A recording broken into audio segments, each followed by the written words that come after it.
Amigos da Rádio Espiritismo BH, sejam muito bem-vindos a mais uma edição do programa Estudando o Evangelho segundo o Espiritismo. Eu sou Valdir Pedrosa e estamos trabalhando o capítulo 28 desta obra, cujo título é Coletânea de Preces Espíritas.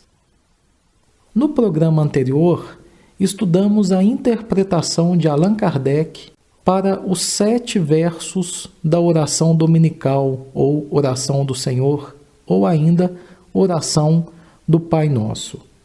No programa de hoje, nós vamos começar trazendo as 2 passagens do Evangelho onde estão inseridas esta oração. A primeira se encontra no Evangelho de Mateus, no capítulo 6, versículos 9 a 13, no famoso Sermão da Montanha, ou Sermão do Monte, ou ainda Sermão das Bem-aventuranças. Jesus diz assim, abre aspas, portanto, vós orareis assim, Pai nosso que estás nos céus, santificado seja o teu nome. Venha o teu reino, seja feita a tua vontade, assim na terra como no céu. O pão nosso de cada dia nos dá hoje, e perdoa-nos as nossas dívidas, assim como nós perdoamos aos nossos devedores. E não nos induzas à tentação, mas livra-nos do mal, porque teu é o reino, e o poder, e a glória para sempre. Amém. Fecha aspas. A segunda passagem se encontra no Evangelho de Jesus segundo Lucas, capítulo 11, versículos 1 a 4, onde diz assim, abre aspas, e aconteceu que, estando ele a orar num certo lugar, quando acabou, lhe disse um dos seus discípulos, Senhor, ensina-nos a orar, como também João ensinou aos seus discípulos. E ele lhes disse, quando orardes, dizei, Pai nosso que estás nos céus, santificado seja o teu nome, venha o teu reino, seja feita a tua vontade, assim na terra como no céu. Dá-nos cada dia o nosso pão cotidiano. E perdoa-nos os nossos pecados, pois também nós perdoamos a qualquer que nos deve, e não nos conduzas em tentação, mas livra-nos do mal. Fecha aspas. Bem, meus amigos, quando estudamos o capítulo 27 do Evangelho segundo o Espiritismo, nós vimos muitas informações, muitos ensinamentos acerca da prece. A partir do programa de hoje, vamos trazer um estudo que é também uma interpretação da oração do Senhor, do Pai Nosso, baseado em um trabalho feito por Carlos Torres Pastorino em sua obra A Sabedoria do Evangelho. Pastorino nos lembra que nessas passagens que citamos do Evangelho estão contidas as mais perfeitas instruções que recebemos a respeito da prece, inclusive o modelo ditado por Jesus, que é a oração do Pai Nosso. Lá no capítulo 6 do Evangelho de Jesus segundo Mateus, antes do Pai Nosso, e é justamente o assunto que trabalhamos no capítulo 27 do Evangelho segundo o Espiritismo, nós temos lá as atitudes que devemos ou não assumir perante a prece, ou no ato da prece. No contato com o Pai, Jesus nos ensina que devemos evitar qualquer intromissão de outras criaturas, nada de assumir posições especiais, nem de fazê-lo em público para ser admirado e louvado pelos homens. Assim, é condenada a posição ostensiva de ficar de pé nas sinagogas e nas praças públicas. E nos lembramos aí da parábola do publicano e do fariseu, que subiram ao templo para orar. A essa publicidade, Jesus opõe o segredo de entrar no quarto e, além disso, trancar a porta para que ninguém presencie o nosso contato íntimo com o Pai. E exemplo frequente disso o próprio Cristo nos deu, relatado pelos evangelistas. Retirou-se sozinho ao monte para orar. Vemos isso no Evangelho em mais de uma ocasião. Lucas aproveita uma dessas situações dizendo que, após Jesus ter orado em certo lugar, os discípulos se aproximaram pedindo-lhe que lhes ensinasse a orar, como João Batista havia feito anteriormente com seus discípulos. Essa solicitação esclarece para a gente que o Mestre orava sempre retirado e só, tanto que os discípulos não sabiam como fazer as suas preces. Por isso que eles pedem a Jesus: Mestre, ensina-nos a orar. Outros ensinos ainda são trazidos nessa passagem com relação à prece. Não repetir muitas palavras, falando muito como os gentios que pensam que pela muita repetição é que são ouvidos. E dessa forma temos então a condenação absoluta de repetir 10, 50 ou 150 vezes as mesmas fórmulas, o que acaba provocando a mecanização dos sons, sem que haja interferência do sentimento quanto ao sentido das palavras que proferimos no momento da oração. E ainda nos diz mais, que não adianta pedir coisas ao Pai, pois Ele sabe mais e melhor que nós aquilo que nós realmente necessitamos. Habitando dentro de nós, em nosso coração, Deus vê e sabe de tudo. Inútil, além de até de certo ponto ridículo, se torna querer ensinar a Deus aquilo que Ele deve nos dar. E aí vem na seguida a fórmula perfeita da oração, que é a oração do Pai Nosso, a oração do Senhor, a oração dominical. Na prece do Pai Nosso, Jesus criou uma admirável síntese das fórmulas empregadas até então nas preces judaicas, escoimando-as apenas do exagerado nacionalismo e materialismo, dando-lhe sentidos espirituais profundos que veremos adiante neste estudo, auxiliado pelas orientações de Carlos Torres Pastorino. Mas as expressões ensinadas são lidimamente judaicas, porque Jesus nasceu e se filiou à religião mosaica, nela vivendo e morrendo, sem jamais ter tido a menor ideia de fundar uma nova religião. Portanto, se observarmos de forma criteriosa e com muita atenção, vamos perceber que a oração do Pai Nosso é uma prece totalmente israelita, repetindo fielmente a piedade judaica. Vamos trazer alguns pontos que podem ser verificados com facilidade. Primeiro, a primeira invocação pertence à oração dos rabinos. Nosso Pai que estás nos céus, que teu nome seja louvado por todas as eternidades. E ainda, nosso Pai que estás nos céus, fazei-nos misericórdia pelo amor de teu grande nome, que é invocado por nós. Isso era algo comum na oração dos rabinos na época de Jesus. Segundo ponto. A segunda frase é encontrada no Kadik, oração diária dos judeus. Seja exaltado e santificado o teu grande nome. Terceiro, venha a nós o teu reino. É frase frequente nas jaculatórias dos rabinos. Que o reino de Deus se manifeste ou apareça. E ainda, reina sobre nós tu só. Quarto, Rabi Eliezer dizia: fazei tua vontade no céu, no alto, e dá tranquila coragem aos que te temem na terra e fazem os teus olhos.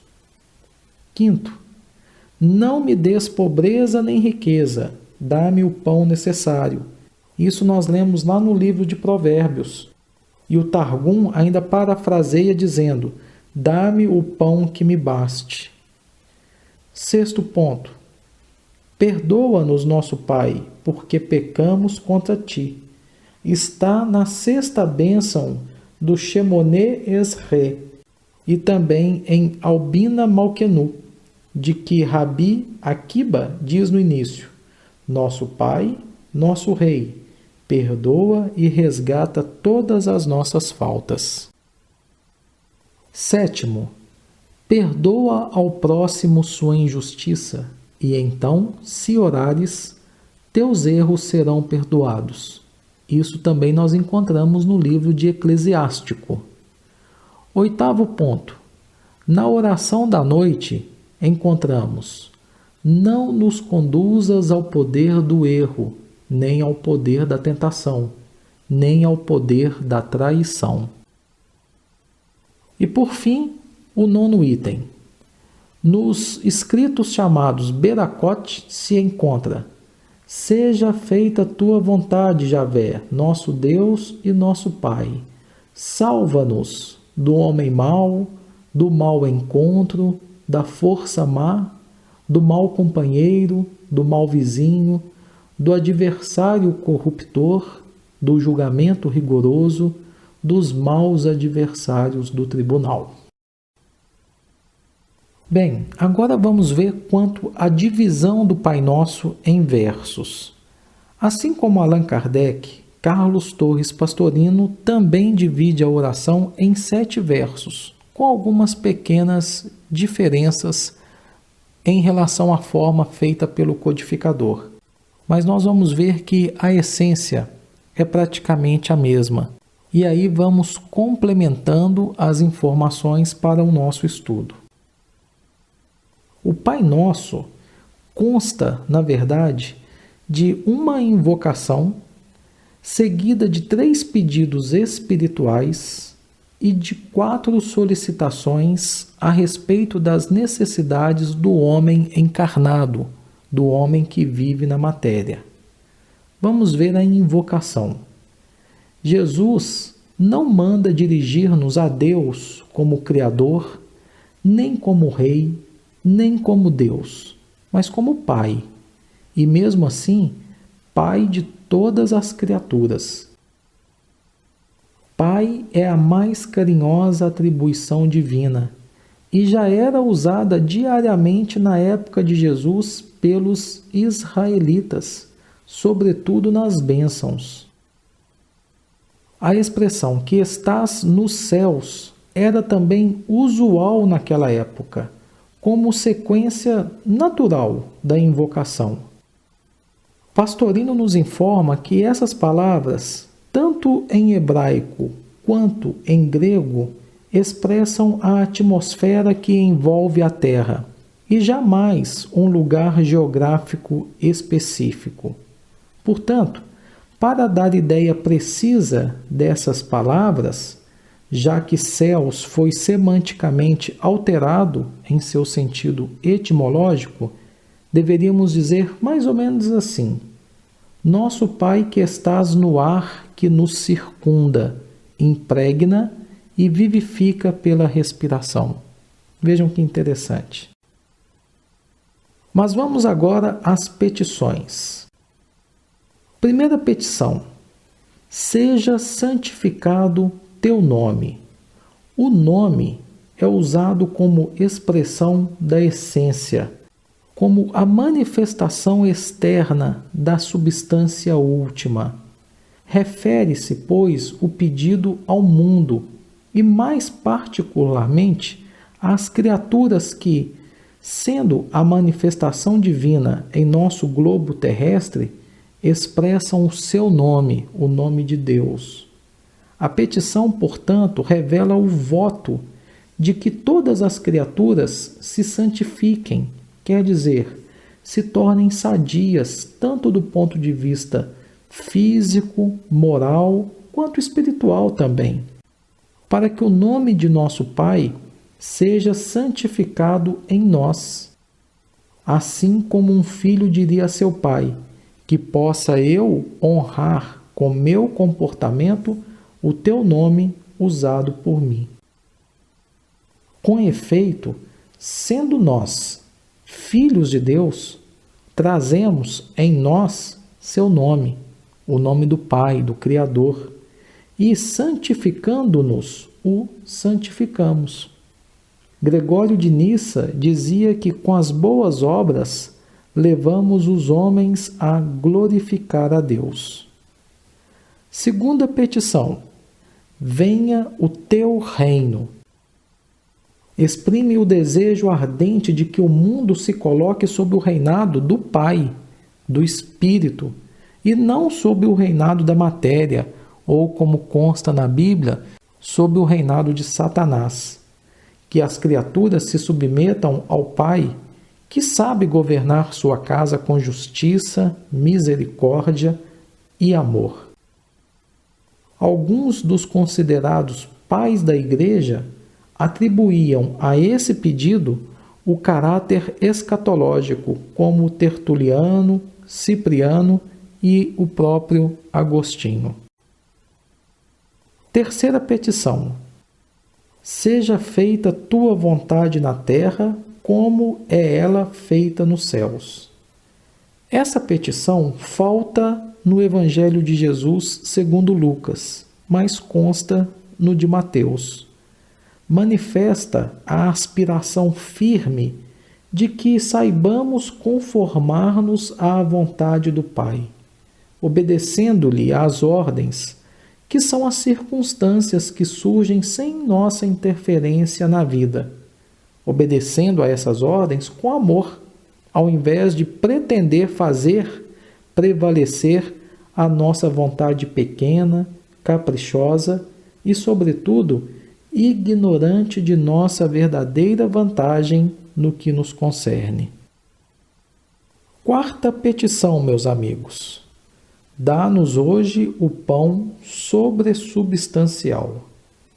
Pastorino informa que esse vocábulo, ápax absoluto do Pai Nosso, foi traduzido pela Vulgata Latina como cotidiano ou de cada dia, segundo a opinião de João Crisóstomo. Na interpretação de Orígenes, considerado um dos principais pais da Igreja, significava o pão para a subsistência. Já Jerônimo fala: dá-nos hoje o pão de amanhã. Mas essa interpretação seria contrária ao ensino de Jesus: não vos preocupeis com o amanhã. No entanto, em outra passagem, o próprio Jerônimo interpreta o pedido como sendo o pão espiritual, de acordo também com Orígenes, Cipriano e Agostinho. Quinta petição: perdoa nossas dívidas, assim como já perdoamos aos nossos devedores. Após a prece, Jesus volta a insistir no sexto pedido, referente às emoções, salientando a importância do perdão.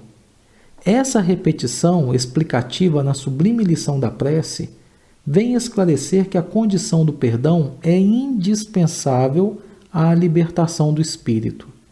As frases são repetidas em Mateus e Lucas. Já no Evangelho segundo Marcos, de toda a lição, ficou apenas esse ensinamento, como resumo básico para o nosso aprendizado.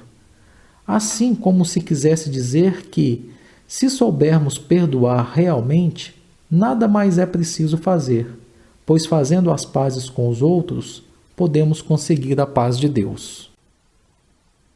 Sexta petição: não nos induzas em tentação. Essa expressão tem o sentido de conduzir para dentro ou induzir. É a prova, o exame, a experimentação.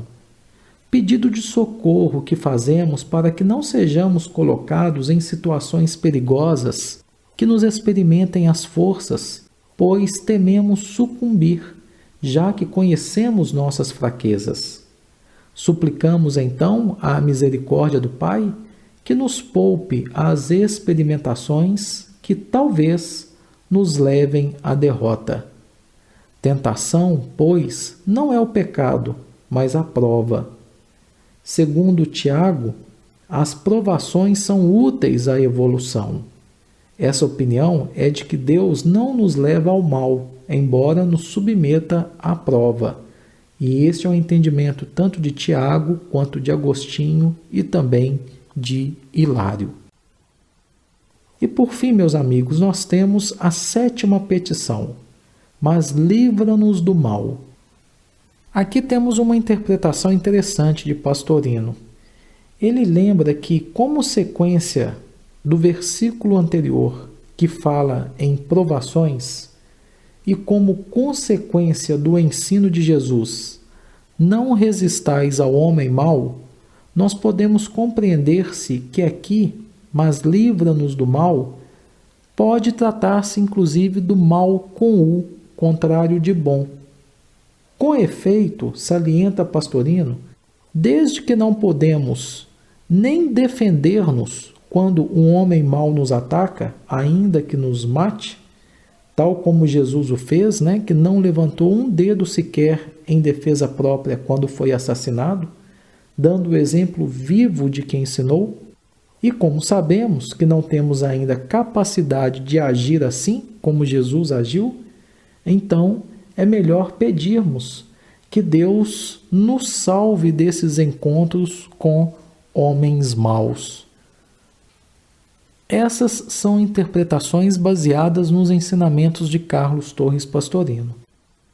Como vimos, tem muitas coisas interessantes que podem perfeitamente servir como um complemento às orientações ou à interpretação de Allan Kardec que vimos no programa anterior. No nosso próximo programa, continuaremos o estudo do Pão Nosso, ainda tendo como base as orientações, o trabalho feito por Carlos Torres Pastorino em sua obra Sabedoria do Evangelho.